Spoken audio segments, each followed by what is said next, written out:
Book का importance बहुत ज्यादा है सीबीएसई में। सीबीएसई इसी बुक को फॉलो कर दिया है और इसी बुक के कंटेंट से क्वेश्चन भी आपके पेपर में आते हैं। जैसे 10th बोर्ड है, 12th बोर्ड है, सब में एनसीईआरटी बुक को फॉलो किया जाता है अगर आप सीबीएसई के स्टूडेंट हैं। केमिस्ट्री में आप एक्टिविटी देखते होंगे, जैसे मैग्नीशियम रिबन को जब एयर में बंद किया जाता है तो 10th क्लास के पहला chapter chemical reaction and equation का ये एक्टिविटी है।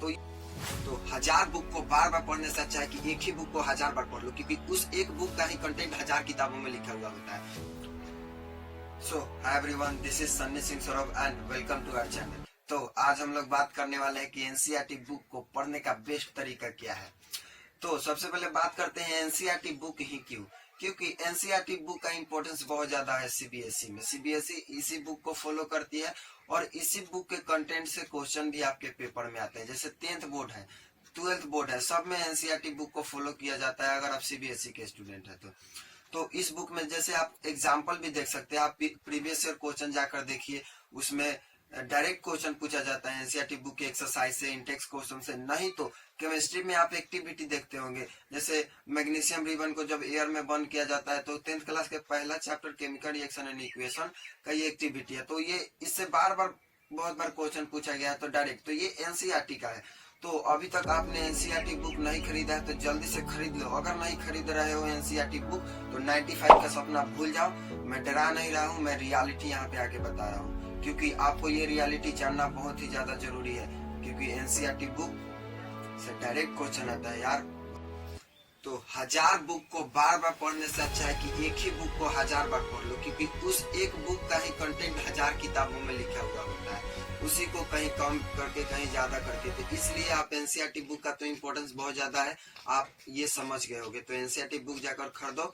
और मैं बता रहा हूँ आपको आज की एनसीईआरटी बुक को कैसे पढ़ा जाता है और पढ़ने का बेस्ट तरीका क्या है। लेकिन उससे पहले बात करते हैं कि इस बुक को कब पढ़े।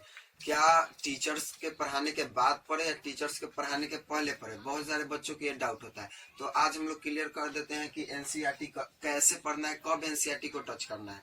तो सबसे पहले आपको लेक्चर देखना है, लेक्चर के बाद आपको नोट्स बनाना है। और याद रखें, ये नोट्स आपके खुद को होने चाहिए और नोट्स के बाद एनसीईआरटी पर जाना है। तो ऐसा क्यों? क्योंकि लेक्चर में आपके मैक्सिमम एनसीईआरटी कवर होता है और जब आप नोट्स बनाओगे तो लेक्चर और नोट्स से बहुत ज्यादा आपका क्लियरफाई हो जाएगा कि हाँ क्या कॉन्सेप्ट है, कहाँ पे क्या, किसका क्या इम्पोर्टेंस है। क्योंकि टीचर लेक्चर में ये बताते हुए चलते हैं।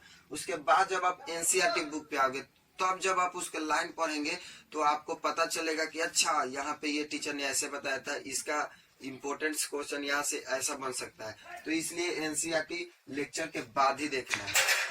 तो अब आप एनसीईआरटी बुक को पढ़ना चालू कर दिए और पढ़ते समय आपको ये पॉइंट को हमेशा ध्यान रखना है। सबसे जो इम्पोर्टेंट पॉइंट है, ये दूसरा पॉइंट है, आस्क क्वेश्चन।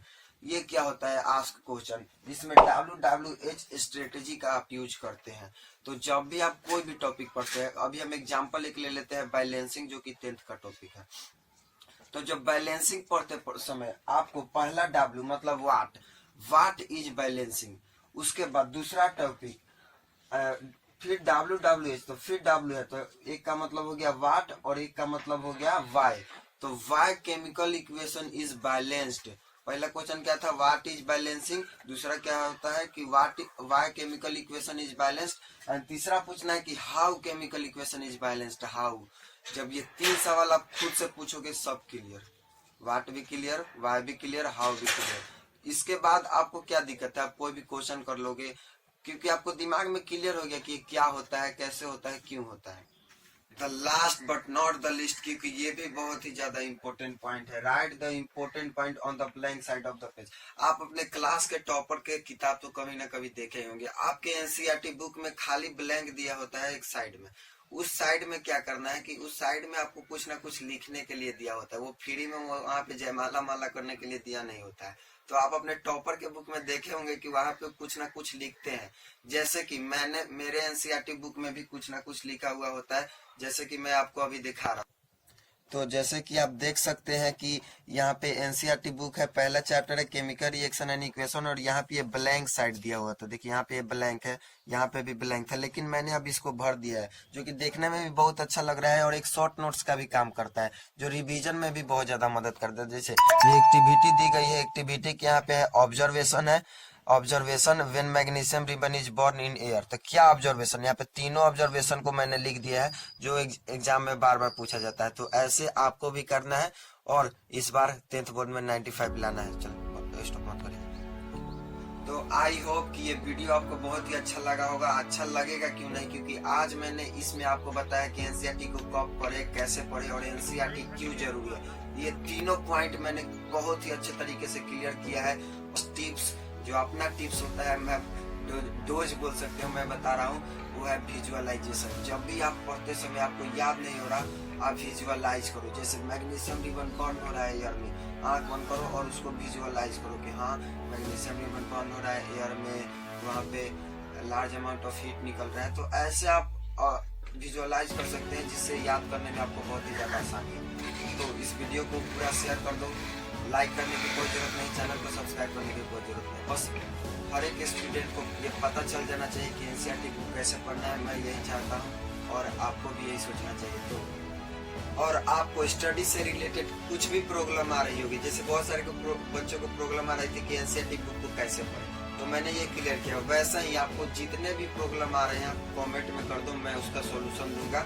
मैं टॉपर से बात करता हूँ, बहुत सारे टीचर से बात करता हूँ, तब आपके लिए कंटेंट मिल जाता हूँ। तो तब तक के लिए पढ़ना है, लिखना है और मोहल्ले वाले को बता देना है कि जो मैं सोच सकता हूँ मैं कर भी सकता हूँ। और 10th बोर्ड में 95 भूलना नहीं है, इस बार लेना है। तब तक के लिए